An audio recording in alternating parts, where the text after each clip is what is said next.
2 अक्टूबर 2024, 14 साल की एक नाबालिग लड़की अपने पिता को फोन करती है और कहती है कि पापा मुझे बचा लो, ये जल्लाद मुझे मार देगा। उसके बाद पिता नजदीक की पुलिस स्टेशन जाते हैं और एक एफआईआर दर्ज करते हैं कि उनका जो बेटी है वो किडनैप हो चुकी है।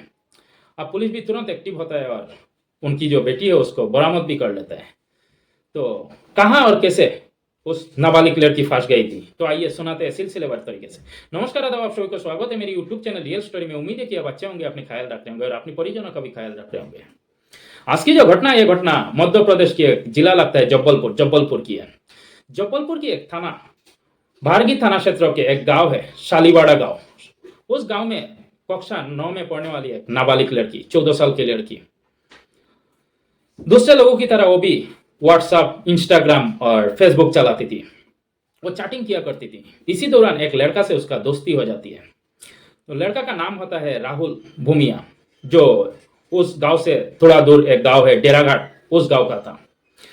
अब धीरे धीरे दोनों का मिलना जुलना शुरू होता है। अब दोनों का इश्क परवान चढ़ने लगा। कुछ दिन बीतता है और फिर जो राहुल भूमिया होता है वो लड़की को लेकर फरार हो जाता है। उसमें उसका मदद उसका एक दोस्त राजा और उसके मौसी का लड़का सूरज करता है। अब फरार होकर ये डेराघाट का ये गांव लगता है त्योहार गांव में जाकर वो छुप जाता है। अपने त्योहार गांव में अपने जीजा के घर जाकर छुप जाता है। अब इधर जो लड़की नाबालिग की पिता को पता चलता है कि उसका लड़की किसी लड़के के साथ भाग गई। अब पिता नजदीक की पुलिस स्टेशन, बारगी पुलिस स्टेशन जाता है और उसका पूरी सूचना देता है, एफआईआर दर्ज करवाता है। अब जब बात पुलिस थाने में जाकर बताता है, पुलिस जब सुनता है तो पुलिस भी तुरंत एक्टिव होता है, उसको वो इन्वेस्टिगेशन शुरू करता है। और पता जब चलता है कि वो डेराघाट का है तो डेराघाट पूछता है और उसके घर में दाबिश देता है। लेकिन दाबिश में पता चलता है वहां तो राहुल है ही नहीं।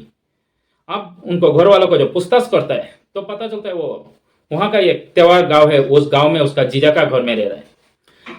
अब पुलिस वहां पूछता है और उस लड़का को वहां से गिरफ्तार कर लेता है। जो लड़की है 14 साल की नाबालिग है, उसको वहां से बरामद करता है और अपने परिवार को सौंप देता है। अब जब गिरफ्तार करके उस पर रेप के मुकदमा दर्ज किया जाता है, किडनैपिंग की मुकदमा दर्ज किया जाता है, क्योंकि लड़की नाबालिग थी। अब कोर्ट में पेश किया जाता है उसको। अब जेल भेज दिया गया था। करीब 2 हफ्ता गया और फिर जो जमानत की अपने अर्जी लगाता है कोर्ट में, तो 2 हफ्ते बाद कोर्ट ने इस शर्त पर उसको जमानत दे देते हैं कि तुम कभी लड़की से मिलोगे नहीं, तुम ना तो लड़की से बात करोगे, नहीं तुम उस गांव तक जाओगे, गांव में जाओगे। अब लड़की जो राहुल है वो भी मानता है। कोर्ट के निर्देश के मुताबिक वो अपनी जो सिम है वो सिम तोड़ देता है और लड़की से बात करना बंद कर देता है। लेकिन इधर जो नाबालिग 14 साल की उस लड़की जो राहुल का गर्लफ्रेंड हुआ करती थी, उसको ये बात का जो पता चला कि राहुल जमानत में बाहर आया है, तो ये भी अपनी घर में कुछ बिना बताए वहां से भाग जाती है और वहां से बास पकड़ती है और सालीवाड़ा से और जो डेराघाट पहुंच जाती है। अब तब तो वो शाम हो चुका था। अब उधर उधर भटकती है जाकर।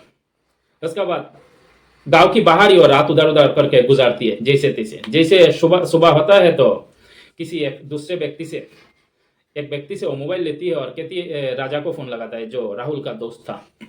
फोन लगाकर कहती है कि मैं डेराघाट के मौजूद हूँ, मैं ऐसा ऐसा कॉल आई थी और फिर यहाँ उधर उधर में रहा और फिर अब मुझे राहुल से मिलना है। अब जो राजा है ये कहता है, देखो ये जब से जेल से आया है राहुल, तब से वो बहुत डरा सहमा हुआ है, वो किसी से ना तो बात करता है और ना किसी से मिलना चाहता है। अब जब ये बात सुनती है लड़की रो देती है, कहती है कि नहीं मुझे राहुल से मिलना है। अब राजा कहता है रुको रुको मैं कोशिश करता हूँ। अब राजा उसका पास जाता है और उस लड़की को अपने घर ले आता है, अपनी यानी सूरज के घर ले आता है, जो राहुल का मौसी का लड़का था। उस मौसी का जो लड़का है सूरज, उसका माँ और पिता शशि और पूरन। अब जब दिन बीतता है और शाम होता है, शाम को जो करीब रात होता है और रात को एक व्यक्ति आता है जो टीकम का रहने वाला होता है। टीकम का एक व्यक्ति आता है और उस लड़की को देखता है, देखने के बाद चला जाता है। अब जो 14 साल की लड़की है सुनती है कि जो सूरज को माँ पिता शशि और पूरन और राजा चारों बात कर रहे थे, उस व्यक्ति का साथ सौदा कर रहे थे कि उसको इतने हजार लगेंगे, तो पूरी बात सुनती है। ये भी सुनती है कि उसका पहले भी उसने कोई सौदा कर चुकी है, 10-15 लड़कियों को इस तरह बेच चुका है। अब ये बात जब सुनती है, लड़की समझ चुकी थी कि वो फांस चुकी है, अब वो लड़की को बेच देगा।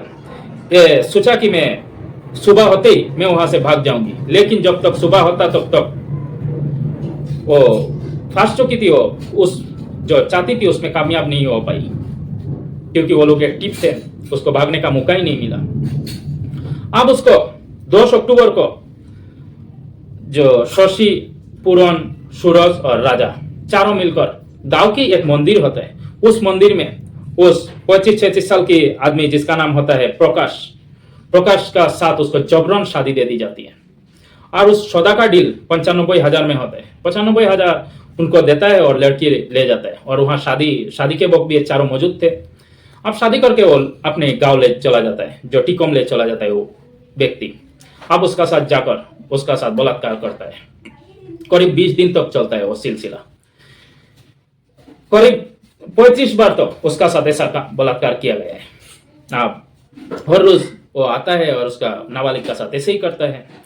और फिर कुछ दिन बीतता है, जब 2 अक्टूबर का रात आता है, उस दिन वो बहुत ज्यादा शराब पिया हुआ था। शराब पीकर आता है प्रकाश और आकर पहले लड़की का साथ उसने बलात्कार की और फिर वो सो जाता है।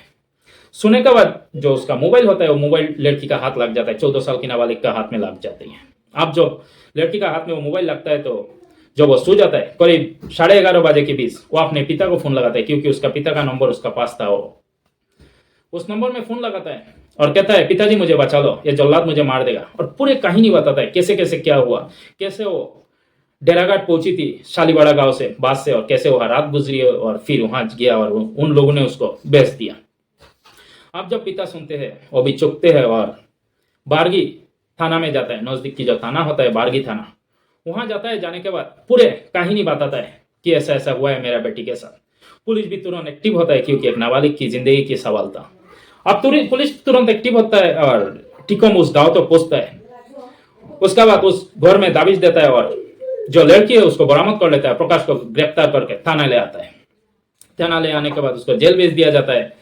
अब 12 अक्टूबर होता है और 12 अक्टूबर को जो आरोपी होता है शशि, पूरन, सूरज, ये तीनों को गिरफ्तार कर लेता है पुलिस। और फिर दूसरा दिन यानी 13 अक्टूबर 2024 को राजा को भी पुलिस उठा लेता है, गिरफ्तार करता है। और पुलिस को पूछताछ में यह भी पता चलता है कि इन लोगों ने पहले भी लड़की भी बता चुकी थी, 15-16 ऐसे लड़कियों को बेच चुकी है अभी तक। लेकिन हो सकता है पुलिस की इन्वेस्टिगेशन में और भी ज्यादा निकाला है। पुलिस इन्वेस्टिगेशन जारी रखा।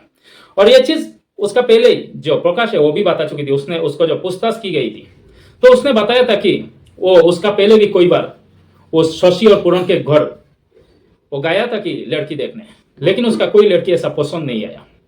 और लास्ट जब गया तो सितंबर को, तो उसको उस लड़की को पसंद आया और फिर उसने उस लड़की को खरीद लिया। करीब 12 सितंबर को उसने वो गया था और फिर उसको जब लड़की को पसंद आया तो उसने उस लड़की को 95,000 से सौदा हुआ और सौदा के मुताबिक उसने 95,000 दिया और लड़की को ले आया। फिलहाल लड़की सुरक्षित हाथों में है, अपनी माँ पिताजी के साथ है। पुलिस ने बाकी सब जितने आरोपी थे सबको गिरफ्तार कर लिया।